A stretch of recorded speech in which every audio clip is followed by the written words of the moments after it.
Well, let me tell you about the time that I beat up a cripple boy and got away with it. So, back in the day, I went to, this would be back in sometime in the 90s when I was in high school. I must have been 15 or 16, somewhere around that age. I went to school in this little town in Arkansas, and there was this kid. I'll just use his first name. I won't say his last name. His name was Johnny, and Johnny was a pain in the neck. He really was. Now, he grew out of it. He didn't linger in the position of being a pain in the neck, but at that time he was an aggravation. Before I started going to that school, he had been in a car wreck and must have messed him up pretty bad, because he had to be in a wheelchair for a good long while.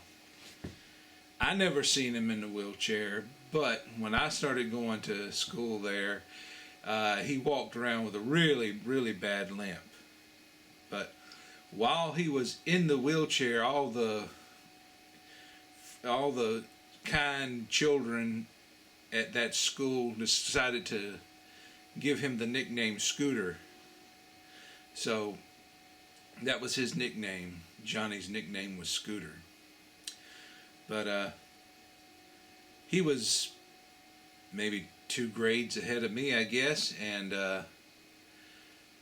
I never had much dealings with Johnny, but I heard other people talk about Johnny, and they was like, oh yeah, he's a pain in the neck. And I was like, well, how bad is he? Well, for some reason, I started interacting with him and having conversations with him and whatnot, and found out quick, yeah, he was a pain in the neck, just sheer aggravation. Well, one day, I can't remember why it was, but I was walking, the cafeteria at the school was off over here. The main school building was over here. For some reason, I was going towards the main school building. He was going that way towards the cafeteria. And I see him coming, and I'm kind of like, oh, here he comes. Now, he was a little fella. But I seen him coming and limping along. And he sees me.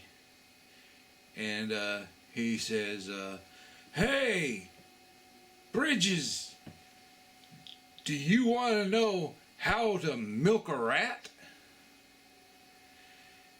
And I didn't want to have to deal with him, so I said, no, I don't want to know how to milk a rat. Well, if you want to know how to milk a rat, this is what milking a rat is. You grab somebody's hand, you take their pinky, and you squeeze it in like that as hard as you can until they scream. That's how you milk a rat. Well, I'm walking, and he comes walking up to me and says, let me show you how to milk a rat. And I said no. He grabs my left hand anyway and milks the rat. Well, that left righty free, and instead of me screaming like I supposed he figured I would when he did that to my hand, instead of screaming, righty come across and knocked him right upside his head. And he stumbled back, and he looked at me like, you hit me. And I was like, yeah, you're right, I did. I told you not to do that. And we argued and had words back and forth for a minute. But then he went on along his way, and I went on along my way. I don't think he thought that I would do it, but I told him, no, don't do it, and he did it anyway. So I decked him, and well, Later on that very day, at this school, the library and kind of like the room where they put kids in detention was like side by side, and sometimes the door would be left open, and if you was in the library on study hall or whatever, you'd see right into that room where all the kids were in detention. Well, guess what? Johnny was in detention that day for some reason I can't remember. And I was in study hall, and that door was open. And let me tell you something. If you could kill somebody by looking at them, Johnny would have killed me by looking at me that day, because I'm sitting there in the library on study hall, and he's in there in detention, and I'm looking at him through the door, and he's looking at me, just staring at me, staring daggers at me. Well, the principal came walking in, and obviously he sees Johnny sitting there staring through the door at me. So the principal comes up to Johnny, and I can't hear the conversation because I'm far enough away. I can see it, but I can't hear it. But you didn't have to be no lip reader to figure out what was going on. Johnny started telling the principal about how I punched him, and I could see his body. He was pointing at me, and I see him tell the principal, and I was like, oh well, I might have me some trouble. But then the principal walked through the doorway into the library where I was at, and he looked at me, and he said, Bridges, did you punch Johnny? And I looked at him, and I said, yes sir, I did. And he stood there for a minute, and he nodded his head like this, and he walked off. And that was it. And just as he walked off, the door to that room slowly started to close, and as it's closed, I could see Johnny just, and the door closed on him. So the principal didn't even ask me why I punched Johnny.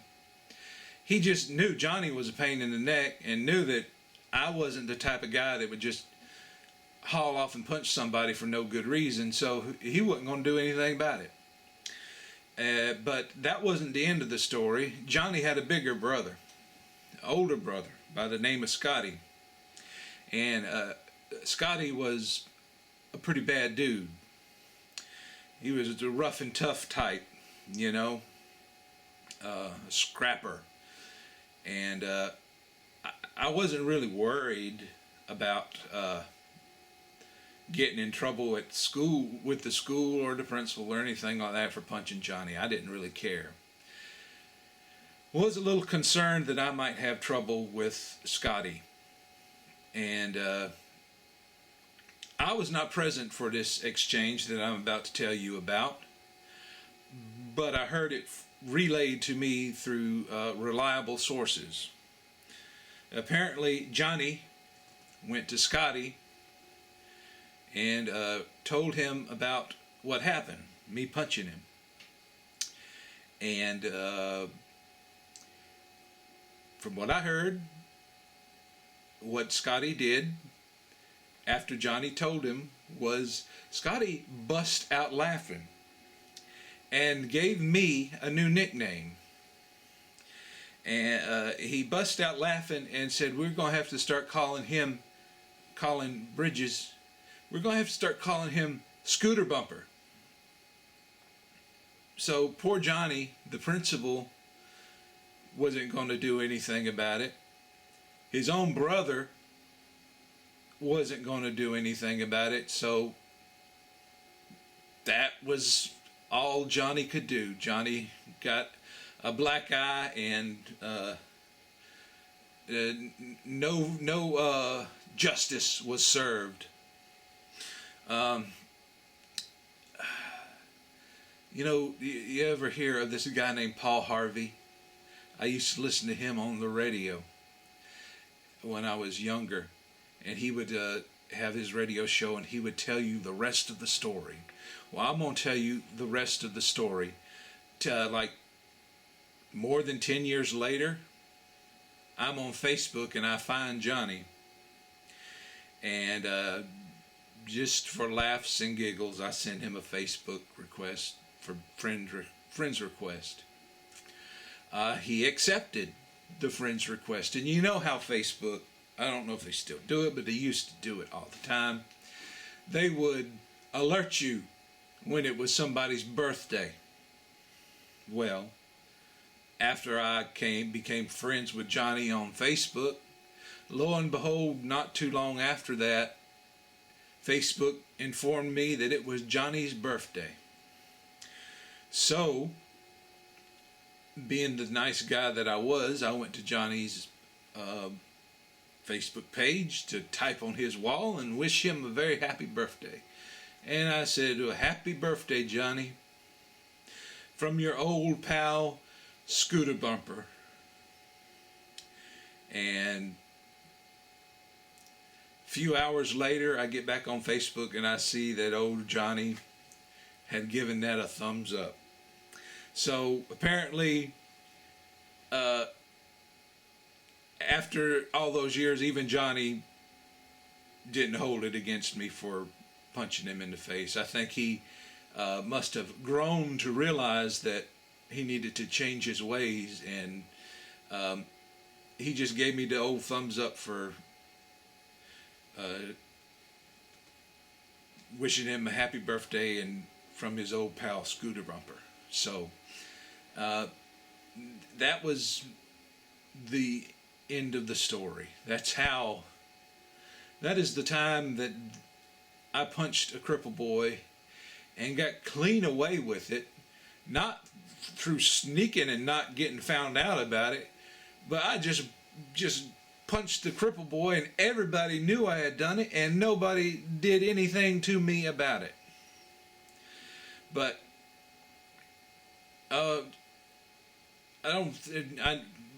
Johnny's gone now, so the story is kind of sad at the end. Johnny died back in 2014, I think, in a car crash. He fell asleep driving home from work one night. So I'm not really worried about Johnny seeing this and getting mad and be like, "How dare he talk about this?" I'm not using his last name anyway, so he wouldn't have any need to get mad anyway. But yeah, I don't think and if he was still alive, I don't think he would be mad about it, because he gave me the thumbs up on his birthday well-wishing that I left on his page. But yeah, that's the story of how I punched a cripple boy and I got clean away with it. No repercussions or consequences of any kind. And that's all I've got to say. I say no more. This is the Unpicked One. Y'all take it easy.